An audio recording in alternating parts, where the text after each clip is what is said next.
다시 meet the backpacker 우리는 backpackers yeah we the backpacker 내가 묻은 신발이 바래져도 backpacker 우리는 backpackers 출발은 언제나 겁없이.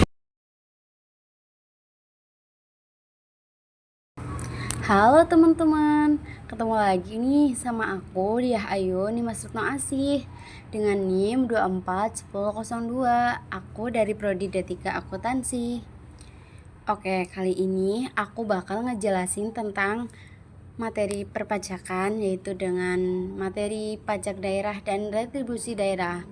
Oke, kali ini aku ada materi dengan dosen Ibu Kristanti Rahman SE MAK. Oke, kita langsung aja lanjut ke materinya. Pertama, ada pengertian pajak dan retribusi daerah.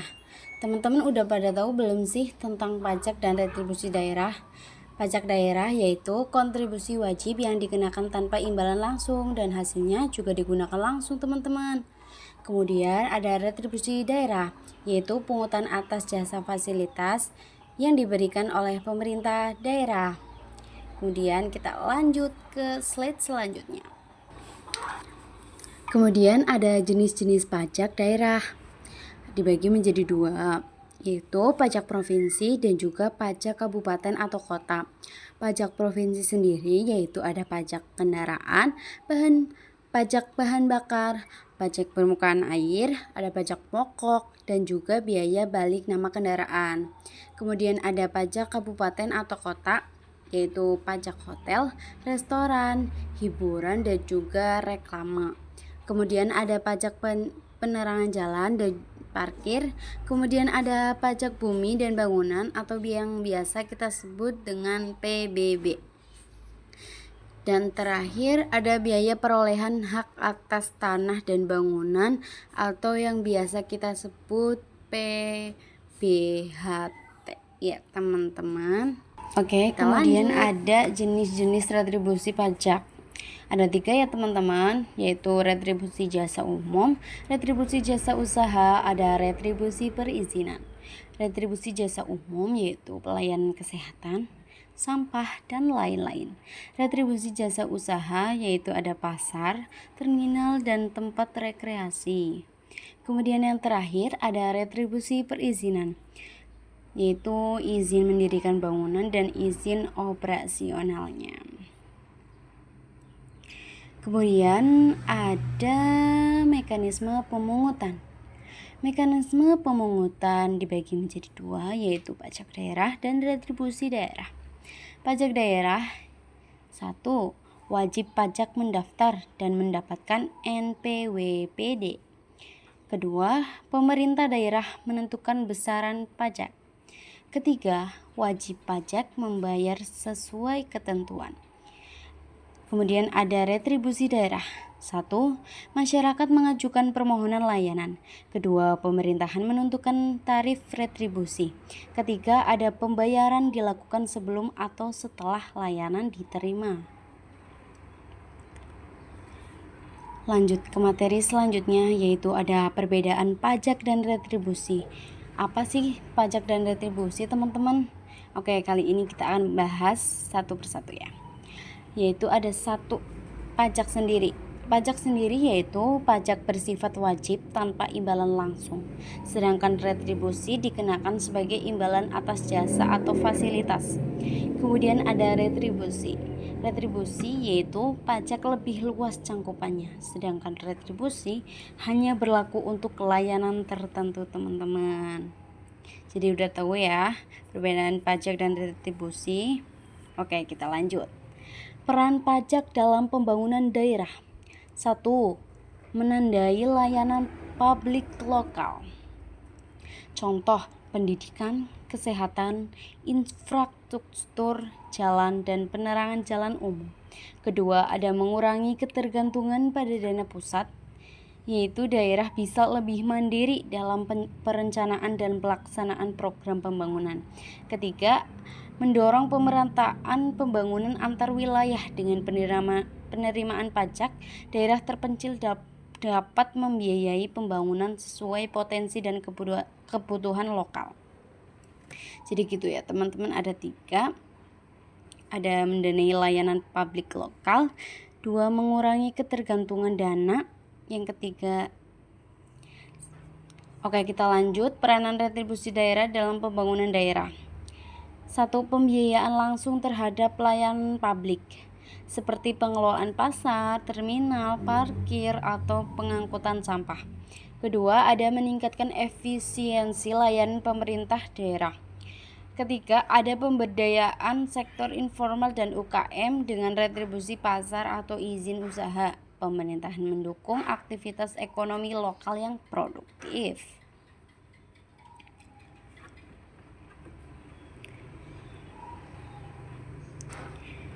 Kemudian selanjutnya ada tantangan dalam optimalisasi PAD. 1, kepatuhan wajib pajak atau retribusi untuk meningkatkan kesadaran dan kepatuhan yang masih rendah. Kedua, kebocoran pendapatan, yaitu untuk praktik penghindaran pajak retribusi ilegal. Ketiga, ada inefisiensi administrasi, teman-teman, yaitu sistem pemungutan dan pengelolaan yang belum optimal. Keempat, ada data yang belum akurat, kesulitan dalam mengidentifikasi potensi pajak dan retribusi. Kemudian kelima, oke, kita lanjut. Upaya peningkatan PAD. 1, sosialisasi dan edukasi, yaitu dapat meningkatkan kesadaran masyarakat. Kedua, peningkatan layanan memberikan kemudahan dan kenyamanan dalam pembayaran. Ketiga, penegakan hukum, tindakan tegas terhadap pelanggar. Keempat, pemanfaatan teknologi, yaitu implementasi sistem e-government. Kelima, ada kerjasama antar instansi, yaitu untuk sinergi dalam pengumpulan data dan pengawasan. Keenam, ada evaluasi dan revisi perda, yaitu untuk menyusun tarif dan jenis pajak atau retribusi.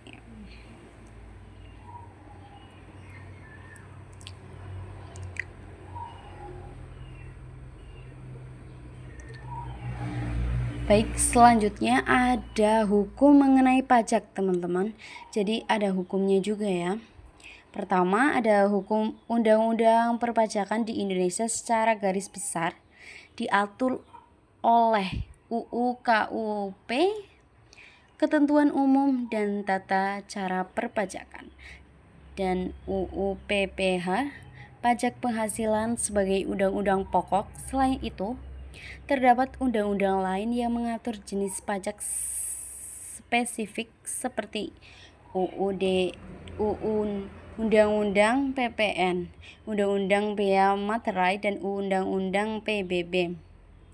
Kemudian ada undang-undang ini mengatur hak dan kewajiban wajib pajak, tata cara pendaftaran, pelaporan,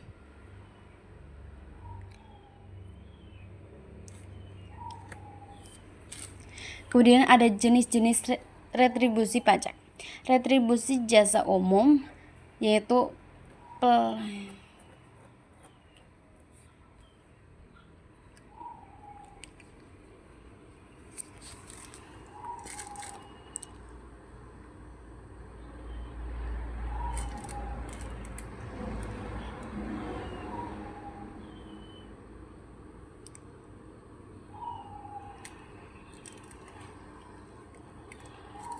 kemudian ada tujuan pemungutan pajak dan retribusi daerah. 1, meningkatkan pendapatan asli daerah atau PAD. Kedua, menandai pembangunan daerah. Ketiga, meningkatkan pelayanan publik. Keempat, mendorong pemerataan ekonomi di daerah.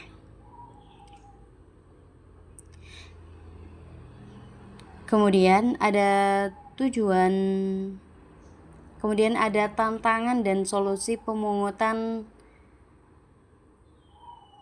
1, tantangannya yaitu rendahnya kesadaran masyarakat, dan kedua, keterbatasan sumber daya manusia pemungut.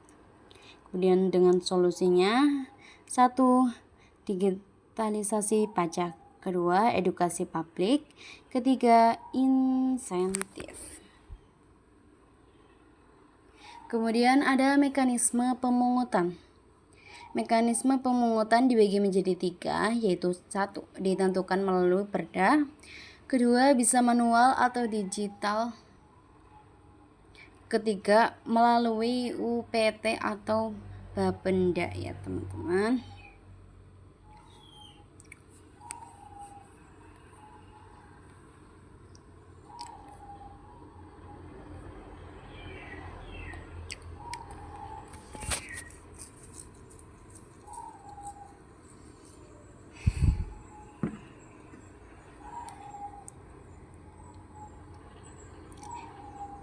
Selanjutnya ada manfaat peningkatan PAD.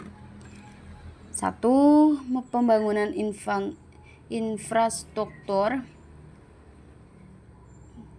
Kemudian ada manfaat peningkatan PAD ya teman-teman. Pembangunan infrastruktur, pendidikan dan kesehatan, pelayanan publik lebih berkualitas, dan terakhir otonomi daerah yang kuat. Kemudian ada kesimpulan dan saran. Kesimpulan, pajak dan retribusi adalah sumber utama pendapatan daerah. Kemudian ada pajak bersifat wajib tanpa imbalan langsung, sedangkan retribusi memiliki imbalan langsung ya teman-teman. Kemudian sarannya, untuk lebih meningkatkan kesadaran masyarakat dalam membayar pajak dan retribusi, pemerintah daerah harus lebih transparan dalam penggunaan dana untuk meningkatkan kepercayaan masyarakat.